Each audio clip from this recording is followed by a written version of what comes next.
Assalamualaikum warahmatullahi wabarakatuh. Alhamdulillah wassalatu wassalamu ala sayyidina Muhammadin wa alihi wa sahbihi ajma'in, amma ba'd. Para pemirsa, para pendengar radioku dimanapun Anda berada, kita teruskan kajian dari kitab Al-Minhah Husaniyah Al-Wasiyatil Matbuliyah karangan Al-Imam Sya'rani ini. Pada kesempatan yang lalu kita bicara tentang istiqomah dan taubat, dan pada kesempatan kali ini ingatkan kembali, kita akan bicara tentang bagaimana kita harus menjaga anggota kita baik secara zahir ataupun batin dari berbuat dosa yang dilarang oleh Allah Subhanahu wa taala. Qala al-mu'allif rahimallahu taala wa nafa'ana bi ulumihi ila an qala yanbaghi lil 'abdi ay yufattisha a'dha'ahu adh-dhahirah wal batinah sabahan wa masa'an hal hafizat hududallahi ta'ala allati haddaha laha aw ta'addat wa hal qamat bima umirat bihi min ghaddil basari wa hifdil lisan wal udhuni wal qalbi ghairi dzalika ala wajhil ikhlas aw lam takun. Seharusnya, kata muallif, seorang hamba harus menjaga, muraqabah, memeriksa anggota, baik anggota zahir ataupun anggota batin. Zahir, mata dari memandang yang haram, mulut dari berbicara yang haram, telinga dari mendengar yang haram, tangan dari berbuat haram, kaki dari melangkah ke tempat yang haram. Nah, subahan wa masaan, di waktu pagi, di waktu sore. Yang batin di dalam hati penuh dengan kebencian, kemarahan, nah, ini dendam, itu adalah penyakit-penyakit hati. Riya, sombong. Nah, ini seorang hamba kalau ingin menjadi hamba yang baik harus setiap hari, setiap pagi, setiap sore memeriksa. Jadi ada introspeksi diri. Hari ini apa yang saya lakukan? Kemarin apa yang saya lakukan? Apakah anggota batin saya melanggar syariat Allah? Apakah anggota zahir saya melanggar syariat Allah? Nah, ini yang harus dilakukan. Karena seseorang, ya, dia tidak akan mengetahui apa yang dia perbuat dari kejelekan-kejelekan itu kalau dia tidak mereview kembali. Dia tidak mengingat-ingat kembali. Nah, kalau diingat-ingat, maka dia akan ingat dan akan mengetahui berapa banyak dosa yang dia perbuat. Nah, ini. Wa hal qamat bima umirat min ghaddil basari wa habdil lisan. Nah, ini. Jadi apakah sudah mengamalkan syariat Allah? Tadi yang saya katakan tadi itu dari menjaga yang diharamkan oleh Allah, menjauhi dari yang diharamkan oleh Allah. Setelah dia teliti, dia renungi, mereview kembali, membuka kembali apa yang dia lakukan di setiap pagi, setiap sore, fa idza ra'a jarihatan min jawarihi ata'at syakarallah. Kalau setelah itu dia melihat ternyata anggota tubuhnya ini, matanya, mulutnya, telinganya, tangannya, kakinya, ternyata digunakan untuk berbuat kebaikan, syakarullah, maka dia bersyukur kepada Allah, alhamdulillah. Tapi walam yara nafsuhu ahlan lidzalika, dia bersyukur kepada Allah, tapi ini yang harus difahami. Apa itu? Dia tidak boleh melihat dirinya itu orang baik. Memang saya orang baik, memang saya patut untuk bisa melakukan itu. Nah, jadi setelah mereview, setelah introspeksi diri, ternyata menemukan anggotanya berbuat kebaikan, dia bersyukur kepada Allah, tapi tidak boleh menganggap bahwa dirinya itu memang layak untuk bisa berbuat kebaikan tersebut. Kemudian yang kedua, wa idza ra'aha talaqqat bi ma'siyatin minal ma'asi akhadha fin nadmi wal istighfar summa yashkurullah ta'ala idza lam yuqaddir alaihi akthar min tilkal ma'siyah wa lam yubtal jawarihu allati aswat bil amradi wal jirahati wat tamamil wal kuruh fa inna kulla udwin istahaqqa nuzulal bala. Kalau ternyata anggota tubuhnya ini berbuat maksiat, akhadha fin nadm, penyesalan, beristighfar kepada Allah secara langsung. Oh, ternyata anggota saya banyak bermaksiat kepada Allah, baik secara zahir ataupun batin. Penyesalan, istighfar itu menunjukkan adanya keinginan untuk menjadi orang baik. Setelah itu summa yashkurullah, kemudian bersyukur kepada Allah. Kenapa kok bersyukur kepada Allah? Ini kan aneh. Dia berbuat maksiat, diperintahkan oleh Allah untuk menyesali perbuatan dosa tersebut dan istighfar kepada Allah. Tapi kenapa kok diperintahkan untuk bersyukur kepada Allah? Iya, summa yashkurullah ta'ala idza lam yuqaddir ali akthar min tilkal maksiat. Dia bersyukur kepada Allah karena Allah belum menentukan dia untuk berbuat maksiat lebih dari itu. Ini makna syukur. Karena berapa banyak di antara kita ada yang lebih ditakdirkan Allah lebih bermaksiat, mengamalkan maksiat lebih banyak. Nah, ini. Yang kedua, bersyukur yang kedua dari sisi apa? Yang kedua, walam yubtal jawarihuhu, yang mana anggota tubuh yang dia melakukan untuk berbuat maksiat, dengan anggota tubuh tersebut dia berbuat maksiat, anggota tubuhnya tidak diberi hukuman oleh Allah Subhanahu wa taala dengan penyakit ataupun luka ataupun bisul atau penyakit-penyakit lain. Kenapa? Karena di saat anggota itu berbuat maksiat, maka berhak untuk mendapatkan hukuman dari Allah Subhanahu wa taala. Turunnya bala, musibah. Nah, ini perlu kita lakukan, introspeksi diri. Sering saya sampaikan di mana-mana, seseorang itu tidak akan bisa introspeksi diri kalau dia tidak merenunginya. Bagaimana dia merenunginya? Dia harus menyendiri 1 jam, 2 jam.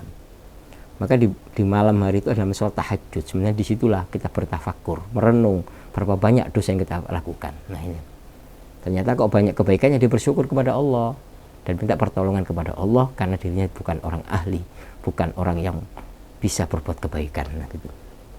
Kemudian fa'lam dzalika ya akhi walzami taubata wa abghidid dunya taba'an lillahi ta'ala fa inna Allah ta'ala lam yanzur ilaihi mundu khalqi li shiddati bughdhihi la fil hadits wa fil hadithi hubbul mali was sarafi yumbitanil nifaq fil qalbi kama yubitul ma'ul baqal. Setelah berbicara tentang muraqabah, ya, kita harus menjaga, kita harus memeriksa diri kita, ya, merenungi dengan apa yang kita perbuat, ya. Setelah itu beliau Imam Sya'rani memberikan nasihat kepada kita harus selalu bertobat kepada Allah, kembali kepada bab pertama kemarin, taubat. Setelah bertobat ada hal lain, ya, yang memang ini kadang kita manusia ini sulit, ya. Tapi itulah realitanya. Apa itu? Cinta dunia. Nah, kata beliau wa bughdid dunya taba'an lillah, jauhi dunia karena Allah. Tapi jangan salah paham, maksudnya di sini cinta, di sini apa maksud cinta? Cinta di sini ini cinta masuk dalam hati. Kalau urusan kita, tangan kita memegang dunia nggak ada masalah, karena banyak para kekasih Allah, wali-wali Allah itu kaya raya, nggak ada masalah. Yang penting tidak masuk dalam dunia, dalam hati kita. Wa bughdid dunya taba'an lillah, maka jauhi dunia karena Allah. Benci, maka kalimat benci, cinta itu kan urusan hati, urusan hati. Jadi tidak ada urusan dengan kita, kepemilikan kita terhadap dunia, tapi urusan hati yang harus kita jaga. Nah, ini kenapa? Fa innallaha ta'ala lam yanzur ilaiha, sesungguhnya Allah Subhanahu wa taala tidak melihat terhadap dunia di saat menciptakan dunia. Kenapa? Li syiddati bughdhihi laha, karena Allah sangat benci kepada dunia. Wa fil hadits hubbul mali was sarafi yumbitanin nifaq, cinta harta benda, cinta kemewahan itu melahirkan penyakit nifak di dalam hati, sebagaimana air menumbuhkan tumbuh-tumbuhan. Nah, ini berkaitan dengan hati, ya. Jangan sampai nanti kita tidak bisa menjaga hati kita dari urusan dunia ini. Tapi ingat, yang menjadikan dunia jelek itu ya karena manusianya. Ini sampai melupakan diri kepada Allah untuk ibadah kepada Allah itu. Wa qira'atu bil qira'ati sab'ah, membaca Al-Qur'an dengan qira'ah sab'ah, wa kan nahwi wal fiqh wal fasahah. Nah ini. Kalau sampai melebihi itu semuanya dengan dia melakukan dengan syahwat, bukan cinta karena Allah. Dia mengkaji kitab-kitab fikih dengan telitinya bukan karena Allah tapi mengikuti syahwatnya. Dia mengkaji kitab-kitab balaghah, kitab lughat bukan karena cinta kepada Allah tapi karena mengikuti syahwat di dalam hatinya dan ilmu-ilmu yang lainnya. Falaisa hadza muhibban fil akhirah, kata beliau, ini bukan termasuk orang yang cinta kepada akhirat. Innama huwa raghibun fid dunya, mereka orang itu adalah orang yang cinta karena dunianya, mengikuti hawa nafsunya. Memang banyak sekarang ini dohirnya dia belajar ilmu agama, belajar ini belajar itu, tapi karena mengikuti syahwat nafsunya, bukan karena Allah Subhanahu wa taala. Jadi yang menjadi landasan itu adalah tujuannya apa. Nah, ini kan semuanya dibahas karena min syahwatid dunya, karena mengikuti syahwatnya ini yang dilarang. Kadang ada orang itu suka berdebat, paling pandai dibilang itu Anda paling pintar kalau berdebat, Anda paling pintar kalau berdiskusi, sehingga muncul syahwat, muncul keinginan hawa nafsu bukan karena Allah Subhanahu wa taala. Wa kana Abu Abdullah al-Maghribi yaqul al-fakirul mujarrad anid dunya wa illam ya'mal syai'an min a'malil fadail afdal min haula'il muta'abbidin wa ma huwa dunya bal durratan min amalil mafaqiri al-mujarrad afdalu min al-jibali min a'mali ahli dunya. Abdullah al-Maghribi mengatakan al-fakirul mujarrad, orang yang fakir ya, yang tidak mempunyai dunia ya, meskipun dia amalnya sedikit, gak banyak bangun malam, gak banyak Quran, ini itu lebih utama daripada orang-orang yang ahli ibadah tapi mereka penuh dengan kenikmatan dunia. Bahkan apa? Durrah, puncaknya min amal fakir mujarrad, amalnya orang fakir lebih utama daripada gunung, dan amalnya ahli dunia. Ini kedudukannya ini. Nah, ini. Tapi itu semuanya ya, tapi kesimpulannya itu semuanya apa tadi, Anda jangan melihat kalau kemudian nanti suudon ada orang kaya, ada orang ulama kaya raya, antum suudon bahwa dia itu tidak cinta dunia, tidak zuhud. Enggak, salah. Ya. Hanya saja di dalam kitab ini Imam Sya'rani menegaskan, kalau ada seorang alim, kenapa kok dianjurkan tidak memegang dunia banyak? Supaya orang-orang awam ini tidak mengikutinya. Kalau orang alim kan dia bisa mengendalikan hawa nafsunya. Tidak dia memiliki dunia, tidak menjadikan sombong, tidak menjadikan dia riya, tapi makin dekat kepada Allah. Dunia tidak ada dalam hatinya, hanya digenggam tangannya. Nah, tapi kalau seandainya orang awam ini kok melihat itu semuanya sehingga memberikan motivasi kepada orang awam untuk cinta dunia, maka seorang alim ini harus menjauhi itu semuanya. Nah, atau kita memberikan pemahaman bahwa cinta dunia itu bukan kok kita memiliki dunia, tapi yang namanya cinta dunia itu adalah kita tidak boleh cinta dalam hati, dunia hanya di tangan kita. Nah ini makanya ini tidak bertentangan dengan para ulama, para kekasih Allah dan para sahabat Nabi seperti Abdurrahman bin Auf, Abu Bakar, Utsman. Mereka adalah para saudara-saudara kaya, tapi ingat mereka itu tidak ada cinta dunia. Buktinya apa? Di saat Rasulullah SAW meminta mereka untuk bersedekah untuk kepentingan jihad di jalan Allah, mereka pertama kali yang menginfakkan harta bendanya tanpa melihat berapa besar yang mereka berikan. Ini menunjukkan bahwa mereka tidak cinta dunia. Nah, ini. Jadi orang cinta dunia itu saat dunianya banyak diminta untuk berbuat kebaikan, dia nolak, takut kehilangan dunia. Itu namanya cinta dunia. Mudah-mudahan Allah Subhanahu wa taala memberkati kita semuanya. Semoga Ramadan ini penuh dengan keberkahan.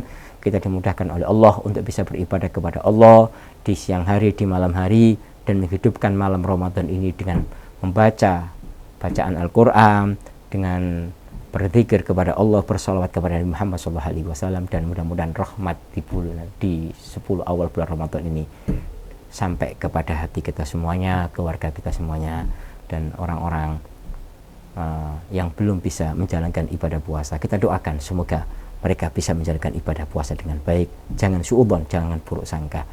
tugas kita sebagai muslim mendoakan mereka, karena yang bisa merubah hati seorang hamba adalah Allah Subhanahu wa taala. Wallahu a'lam bishawab. Assalamualaikum warahmatullahi wabarakatuh. Dunia itu adalah anugerah dari Allah, kenikmatan dari Allah.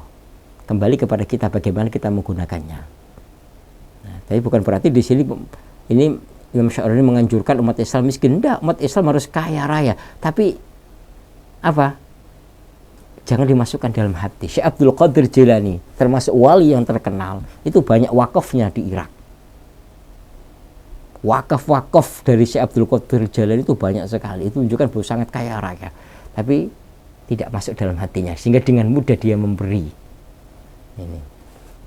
Wa kana Abu Abdullah Sufyan Ats-Tsauri rahimallahu taala yaqul law anna 'abdan abadallahu ta'ala bi jami'il ma'murati illa annahu yuhibbud dunya illa nuti 'alaihi yaumal qiyamah ala ru'usil jami' ala inna hadza fulanan ibna fulanin qad ahabba ma abghadal haqq. Kata Imam Sufyan Ats-Tsauri mengatakan sesungguhnya seorang hamba, seandainya ada seorang hamba yang menyembah kepada Allah dengan segala perintahnya, tapi di hatinya masih ada cinta dunia, illa nudiya yaumil qiyamah ala ru'usil jami, maka dipanggil di hari kiamat di atas kepala manusia. Apa itu? Ketahuilah sesungguhnya fulan ini yang menyembah kepada Allah dengan selalu menjalankan perintah Allah ini telah mencintai apa yang telah dibenci oleh Allah. Fayakadu lahmu wajhihi yaskut, sampai apa? Daging wajahnya ini mau jatuh, mau lepas. Nah, ini harus kita pahami di sini. Jadi jangan sampai dunia ini melalaikan kita kepada Allah. Nah, ini aja intinya. Bagaimana dunia tidak melalaikan kita kepada Allah jika dunia itu ada di tangan kita, bukan di hati kita. Nah, ini. Nah, yang dimaksud dunia ini alamazat ala hajati syar'iyyah, yang melebihi dari kebutuhan kita yang normal manusia. Nah, kalau kebutuhan kita makan minum, kebutuhan setiap hari yang harus kita penuhi, itu bukan dunia, itu memang kewajiban yang harus kita lakukan. Tapi melebihi dari itu masuk kategori dunia. Ini jangan sampai salah paham. Kalau begitu sudah saya tidak mau kerja, karena itu sudah nggak boleh. Anda punya tanggung jawab untuk memberi makan diri Anda, apalagi Anda kepala rumah tangga, memenuhi kebutuhan, ya. Dan itu adalah bagian daripada bukan dunia, karena untuk memenuhi kebutuhan mereka, sesuatu yang wajib. Jadi maksud dunia ini adalah melebihi daripada kebutuhan yang telah digariskan dalam agama. Nah, ini. Wa kana Abul Hasan Ali bin Muzayyan rahimallahu ta'ala yaqul law zakaitum rajulan hatta ja'altumuhu siddiqan la yaba'ul haqqu ta'ala bih wa huwa yusakinu dunya biqalbihi faqila lahu fa idza sakana li ajli ikhwanihi wa iyali wa ghairi min al-lazim li yunfiqah 'alaihim ta'awna min hadhihi zalfat wallah. Abu Hasan mengatakan, seandainya kamu membersihkan seorang laki-laki sampai kamu mengatakan ini siddiq, orang dapat dipercaya, ini orang baik, masya Allah, sudah sampai pada makom siddiq, la yabul haqqu ta'ala, Allah tidak menoleh kepadanya semasa wa yusakinu dunya fil qalbihi, semasa dia masih ada keinginan dengan dunia, cinta kepada dunia. Bagaimana kalau seandainya dia mencari dunia, cinta dunia karena untuk mengurus keluarganya, supaya bisa menginfakkan, memberikan nafkah kepada mereka? Apa jawaban beliau? Ta'awna min hadhihi zalfat wallahi ma halaka man halaka min illa min halawatil ghina fi nubusim. Sesungguhnya tidak ada orang yang rusak dari ahli torik, yaitu orang-orang yang ingin menuju jalan ridho Allah, ahli toriko. Mereka itu tidak akan rusak kecuali min halawatil ghina, karena dari enaknya dunia di dalam hati, di dalam nafsu mereka ini, kan sudah masuk kepada nafsu mereka, sudah ada cinta dunia di dalam hati mereka. Wallahu alladzi la ilaha illahu inni la'arifu ma yadkhulu alaihi aradud dunya fa yasmu al-hukmi ta'ala fa yasulu dzalika ma arafat sijaban qati'an lahu. Wallahi, demi Allah, la ilaha illallah, inni la'arifu, sungguh aku mengetahui. Mayadkhulu alaihi aradud dunya, barang siapa yang masuk ke dalam hatinya urusan dunia. Kemudian apa? Lalu apa? Lalu dia membaginya atas dasar karena Allah. Cari dunia karena Allah. Kemudian setelah itu dia tidak bertanggung jawab, dilepas begitu saja. Maka itu menjadi penghalang bagi dirinya di hadapan Allah Subhanahu wa taala. Maksudnya apa? Maksudnya jadi Anda tidak apa-apa sih untuk mencari dunia, tapi untuk memenuhi kebutuhan keluarga Anda ini. Tapi tetap jangan berlebihan lah, sampai melupakan hubungan Anda dengan Allah. Dunia ini akan menjadi penghalang kepada Anda. Saat Anda ingin menuju ridha Allah Subhanahu wa taala. Wa kana Sayyidi Abdul Hasan Asy-Syadzili rahimallahu taala yaqul la yataraqqa muridun qaddun illa in sahhat lahu mahabbatullah taala wa la yuhibbul haqq ta'ala hatta yubghidud dunya wa ahla wa yazida fi na'imid darain. Imam Abu Hasan Asy-Syadzili mengatakan seorang murid tidak akan sampai kepada Allah, derajatnya tidak akan naik kecuali benar-benar cinta kepada Allah, dan Allah tidak akan mencintainya sampai dia tidak suka dengan dunia dan ahli dunia. Dan jika dia termasuk orang zuhud, karena orang zuhud itu orang yang dicintai oleh Allah Subhanahu wa taala. Nah ini memang kebanyakan dari kita ini kalau sudah sibuk dengan urusan dunia, ini sudah lupa dengan akhiratnya. Urusan sholat aja kadang malas, disuruh jamaah sibuk, masih sibuk, disuruh hadir majelis masih sibuk dengan urusan dunia. Nah, ini yang melalaikan dunia. Tapi kalau dia bisa meletakkan sesuatu pada tempatnya, waktu kerja, waktu istirahat, waktu belajar, waktu beribadah kepada Allah, maka tidak akan mengganggunya untuk mencari dunia. Nah, kadang-kadang kita ini kan ya, kenapa kok mereka itu mengingatkan kita sampai segininya? Ini bukan kok karena dia itu jelek, bukan. Karena apa? Ya tadi itu, karena kebanyakan kita ini terbelenggu, terlena dengan dunia yang kita miliki ini, sehingga kita lupa dengan zat yang menciptakan dunia, yaitu Allah Subhanahu wa taala. Oleh karena itu fayajibu 'alal muridi ayyarmi dunya min yati wa min qalbi awwal dukhul fit thariq. Kalau awal-awalnya harus dibuang dunia dari tangannya dan hatinya. Tapi kalau saya sarankan ya dari hati Anda. Umat Islam harus kaya, kalau nggak kaya repot nanti ini. Yang penting tangan Anda bisa megang dunia, nggak ada masalah, hatinya sambung kepada Allah. Wa man talaqan ala syekhin aw akhadha 'alal ahdu wa huwa yamilu dunya fala budda yarji' min haitsu ja' wa tarfuhu thariq. Kalau dia masuk ke satu jalan jadi murid thariqah, dekat dengan seorang guru yang mengantarkan dia kepada Allah, tapi di hatinya masih cinta dunia, maka yang terjadi akan menolaknya. Jalan yang dia tuju untuk menuju ridha Allah itu akan menolaknya. Dia tidak akan sampai kepada Allah. Apalagi seorang guru mursyid, seorang syekh, ya, ini bagaimana dia bisa menyambungkan muridnya kepada Allah, di dalam dirinya ada cinta dunia.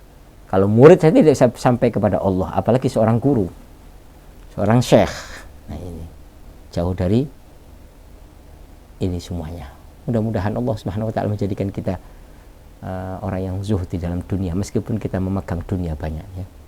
Az-zuhdu fid dunya falam yuzid fid dunya la yasihlu bina syai'in fil akhirah. Kalau tidak ada zuhud di dunia, maka ya tidak mungkin dia membangun sesuatu di akhirat. Jadi sesuatu yang kita bangun di akhirat itu berangkat dari zuhud yang kita miliki di dunia. Wa kana Syekh Abdul Qadir Al-Jilani, man arada al-akhirah fa'alhi bizuhdi fid dunya wa man arada ta'ala fa'alhi bizuhdi fil akhirah. Barang siapa yang menginginkan akhirat, maka dia harus zuhud di akhirat, dan barang siapa yang menginginkan Allah, fa'alhi bizuhdi fil akhirah, zuhud di dalam akhirat. Maksudnya apa? Maksudnya makna zuhud ini adalah makna yaitu tidak ada cinta dunia di hati. Karena tadi saya katakan dalam sebelumnya tadi, Syekh Abdul Qadir Jilani itu seorang ulama waliullah yang kaya raya, tapi tidak ada cinta di hatinya kepada dunia, sehingga banyak wakaf-wakaf dari beliau itu. Wa madama fi qalbi 'abdi syahwatun min syahwatid dunya aw ladzatun min ladzatiha min ma'kulun blusin mangkuh wilayati riasatin. Nah, kata beliau, kalau masih ada di dalam qalbi hati seorang hamba ada syahwat, cinta kepada dunia, kenikmatan, makanan, menikah, menjadi wali atau menjadi pemimpin, atau dia mengkaji ilmu sampai ilmu pun dia senang sekali mengkaji ilmu, membuat tulisan, ahli ilmu nahwu, ilmu sorof, ilmu falak, ilmu apapun, komputer dan lain sebagainya. Bahkan di sini disebutkan kariwayatul habib, senang melewatkan habib.